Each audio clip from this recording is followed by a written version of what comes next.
السلام عليكم ورحمة الله وبركاته. مرحبا بكم في فيديو جديد ووصفة جديدة على قناة شهيوات نجاة من ضمن المعسلات الرمضانية. اليوم إن شاء الله غنشارك معكم هاد الحلوة معسلة كتجي هشيشة بزاف، كتجي شاربة العسل ومقرمشة في نفس الوقت. غادي نحضروها بواحد الطريقة بسيطة بزاف وحتى المكونات ديالها في متناول الجميع. غنخليكم مع الفيديو تشوفوا المقادير وطريقة التحضير وفرجة ممتعة. هادو هما المكونات اللي غادي نحتاجو باش غادي نحضروا هاد الحلوه معسله. غنحتاجو 500 غرام من الدقيق الابيض اللي كيكون خاص بالحلويات وكنكونوا غربلناه من قبل، اولا ديروا 4 كؤوس من الكيسان العنبه يكونوا عامرين مزيان، وكنحتاج معلقه صغيره ديال الخل ومعلقه صغيره ديال القرفه، ملعقه كبيره من حبه حلاوه او ما بين حبه حلاوه والنافع اللي كنغسلوهم بطبيعه الحال وكنقيوهم، ومن بعد كنصهدهم شويه في المقلاة وكنطحنهم مزيان وكنغربلهم. وكنحتاج نصف كاس من الزبده مذوبه، كنخليوها كتذوب حتى كتشرب داك الماء اللي تيكون في الزبده. وكنحتاج 3 ملاعق كبيره من ماء الزهر وملعقه كبيره ديال الزيت وماء عادي باش غادي نجمعوا العجين.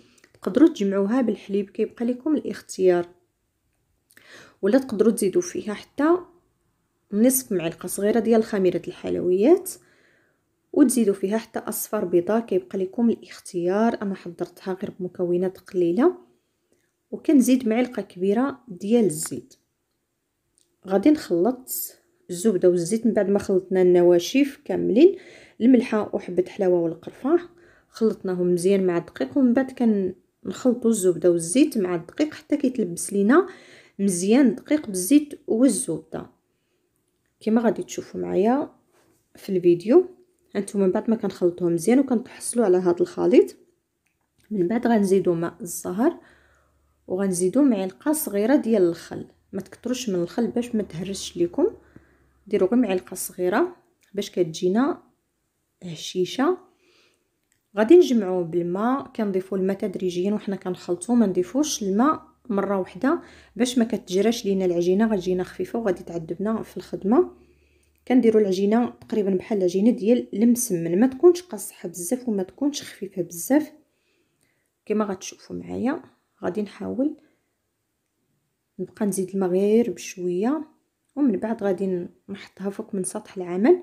غنحيدها من الاناء باش ندلكها واحد 3 أو 4 ديال الدقائق حتى كتجمع لينا هاد العجين وكيتخلط لينا مزيان داك الدقيق. ما كندلكوهاش بزاف، غير كيتجمع لينا داك الدقيق مزيان. وتقدروا ديروها في البلاستيكه تخليوها ترتاح واحد 10 دقائق عاد تقطعوها، ولا يمكن لكم تقطعوها مباشره من بعد ما تدلكوها وتكوروها وتخليوها ترتاح صافي. من بعد ما كندلكها مزيان دابا غادي نحاول نعطيها الشكل طولي بهذه الطريقه اللي كتشوفوا معايا، وغادي نقطعها على الشكل قطع صغيره. بالنسبه الحجم ديالها كيبقى على حسب المقلاة اللي عندكم، واش كبيره ولا صغيره. انا عندي المقلاة الحجم ديالها وسط، ماشي كبيره وماشي صغيره. غادي نكورهم بهذه الطريقه. من الافضل ديروهم في الميزان، انا درتهم في الميزان درت فيهم 40 غرام في الوحده، يعني خرجت لي تقريبا 21 حبه على ما اظن. ملي غادي نسالي التكوار ديالهم وغادي تشوفوا شحال خرجت ليا من حبه، كما قلت لكم على حسب المقلاة اللي عندكم كبيره او صغيره. وغادي نستمروا بهذه الطريقه حتى كنشكلهم كاملين على شكل كويرات صغيره، ومن بعد غادي نغطيهم بالبلاستيكه وغادي نخليهم يرتاحوا واحد المده ديال ربع ساعه او 10 ديال الدقائق. ومن بعد غندوز باش غادي نطلقهم. كما كتلاحظوا رشيت سطح العمل بالقليل من انشا مايزينا. من الافضل ديروهم بنشا مايزينا ماشي بالدقيق باش ما تيجيوش ناشفين وغادي تهرسوا لكم ملي غادي تلويوهم. يعني ملي غطيبوا هاد العجين يقدر يتهرس لكم وكيجي ناشف. من الافضل تكون نشا مايزينا صافي. كنستمروا بهذه الطريقه، كنطلقهم غير واحد شويه وغنحط وحده وفوق وحده، لكن من الافضل ترشوا الدقيق لانني انا كنزرب دغيا غنسالي بسرعه ما غاديش نتعطل عليهم. داكشي علاش كتشوفوني انا كنحط وحده فوق وحده بلا ما ندير نشا مايزينا، عفوا ماشي الدقيق، كندير بيناتهم اولا ديروا بيناتهم نشا مايزينا باش ما تلصقوش لكم. انا كما كتلاحظوا درتهم بلا ما ندير بيناتهم نشا مايزينا، لكن على حسب العجين نتوما كيفاش غديروه. الا درتوه خفيف شويه يقدر اولا يقدروا يلصقوا لكم.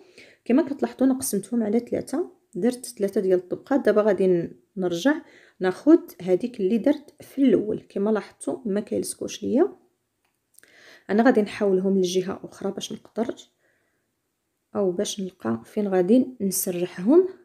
دائما كنستعينوا بنشا مايزينا باش يتسرحوا لينا بكل سهوله.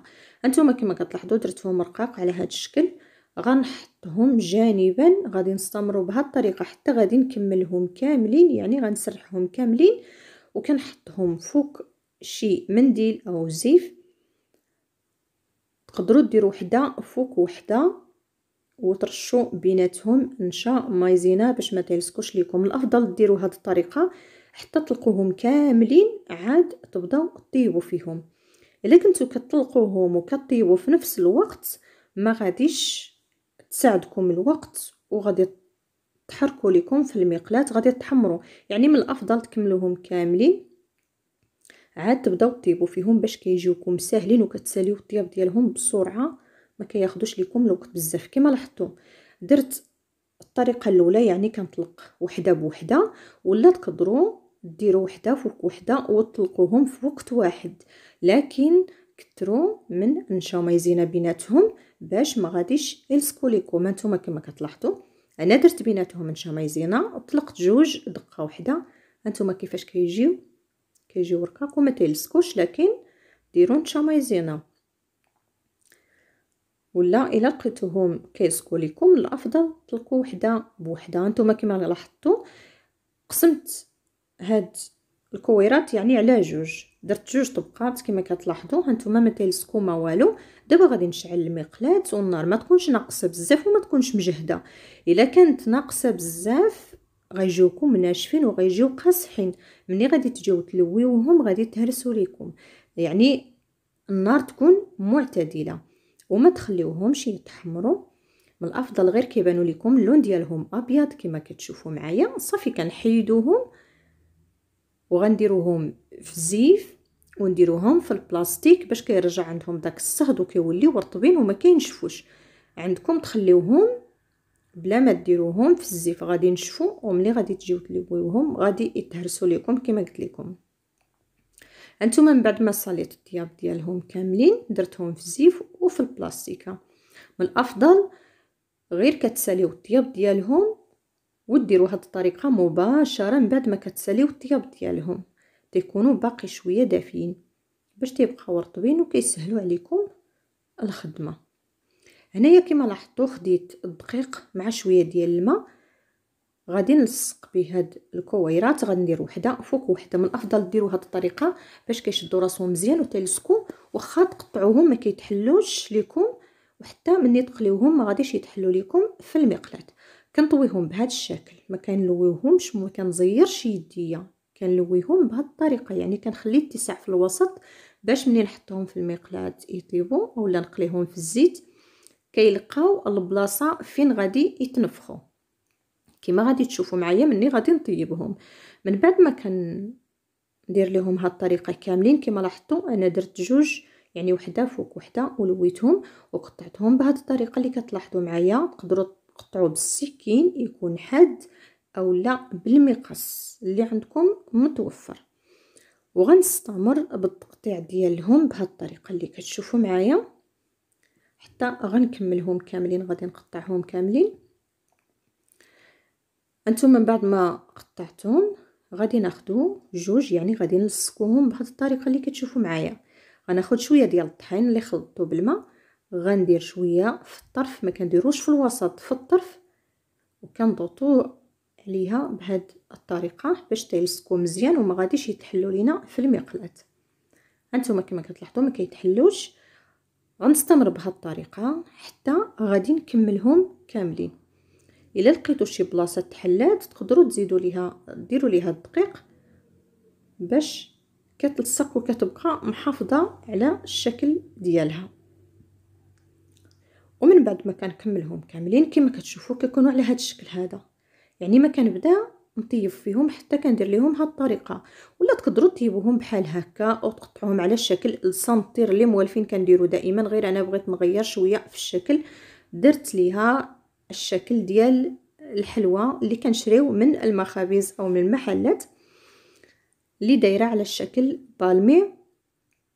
صافي كتكون عندي المقلاة فيها الزيت وكتكون شويه سخونه، كنقصوا شويه النار، هما دغيا كيتحمروا، من الافضل ما تجهدوش عليهم، النار تكون ناقصه شويه باش كيطيبوا على خاطرهم، لانهم خفاف ما فيهمش شي حاجه اللي غادي تاخذ لكم الطياب او الوقت في الطياب، دغيا كيتحمروا. انتما كما كتلاحظوا كيجيونا على الشكل بالمي. صافي من بعد ما تحمروا غادي نحيدهم من الزيت. ضروري ما ديروا الكميه الكافيه ديال الزيت، يعني المقله يكون غارق ويكون فيها يعني الكميه ديال الزيت تكون كافيه باش كتحمروا من جميع الجهات، ماشي الجهه كتحمر والجهه كتبقى بيضاء اولا الجهه كتحرق والجهه كتبقى بيضاء. صافي بعد ما كنحيدهم من الزيت وكنطفيهم في العسل مباشره. بالنسبه لهذا العسل هذا كنسبق ليه وحضرته معكم، حطيت لكم فيديو عندي في القناه، غادي نحط لكم الرابط ديالو اسفل الفيديو في صندوق الوصف. حتى المقادير ديال هذه الحلوه هذه غادي نحطو لكم في صندوق الوصف اسفل الفيديو. صافي كنخليها في العسل حتى كنكون قريب نحيد الاخرى من الزيت، عاد غنحيد هذه من العسل وغادي نحطها في شي كسكاس او شي شبكه باش تستقطر من العسل. انتما كما كتلاحظوا من بعد ما سالينا الطياب ديالها كامله وكتجينا على هذا الشكل هذا، انتما كما كتشوفوا كيجي الشكل ديالها زوين وكتجي مقرمشه وهشيشه في نفس الوقت، كتجي بنينه من السما ديك حبه حلاوه والنافع والقرفه، يعني بحال حلوه السنطير، غير هذه الشكل ديالها مختلف شويه على حلوه السنطير. انتما كما كتشوفوا كتجي هشيشه او مقرمشه في نفس الوقت وشاربه العسل مزيان. وكنتمنى تجربوها وتنال الاعجاب ديالكم. الا جربتوها وعجبتكم ما تنساوش خليو لي الاراء ديالكم في التعاليق، وإلا عجبكم هذا الفيديو ما تنساوش ديروا جيم الفيديو، بارطاجيوه مع الاحباب والاصدقاء. وإلا كنتوا اول مره تزوروا القناه ما تنساوش دعمونا بالضغط على زر الاشتراك وفعلوا زر الجرس باش توصلوا دائما بجديد الوصفات. وكنشكركم على المتابعه ديالكم والتشجيعات ديالكم. الى فيديو جديد ووصفه جديده ان شاء الله.